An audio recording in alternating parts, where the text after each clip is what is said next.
নতুন মন্ত্রিসভা ঘিরে রাজনৈতিক অঙ্গনে সবচেয়ে বেশি আলোচনা জন্ম দিয়েছে এবার কয়েকজন নেতার অন্তর্ভুক্তি, যাদের জাতীয় রাজনীতির পরিচিত মুখ হিসেবে খুব বেশি দেখা যায়নি। নিয়মিত টকশো, টেলিভিশন, কেন্দ্রীয় সমাবেশ বা বড় রাজনৈতিক মঞ্চে তাদের উপস্থিতি ছিল সীমিত, কিন্তু স্থানীয় রাজনীতিতে তারা দীর্ঘদিন ধরে প্রভাবশালী, সংগঠন ভিত্তিক রাজনীতিতে সক্রিয় এবং অনেকেই উত্তরাধিকার সূত্রে বিএনপির রাজনীতির সঙ্গে সম্পৃক্ত। ফলে মন্ত্রিসভায় তাদের নাম ঘোষণার পর স্বাভাবিকভাবে প্রশ্ন উঠেছে কোন পটভূমি ও অভিজ্ঞতার ভিত্তিতে তারা রাষ্ট্র পরিচালনার দায়িত্বে এলেন।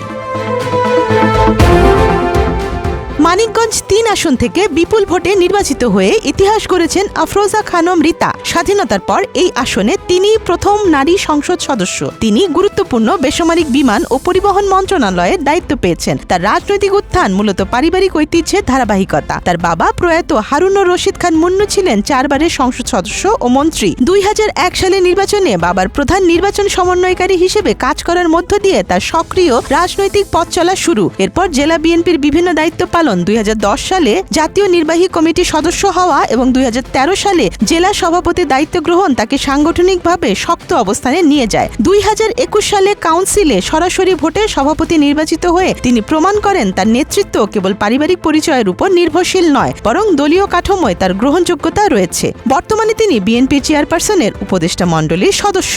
দীর্ঘ সাংগঠনিক অভিজ্ঞতা ও ধারাবাহিক নেতৃত্ব তাকে মন্ত্রিসভায় স্থান পাওয়ার ক্ষেত্রে এগিয়ে রেখেছে।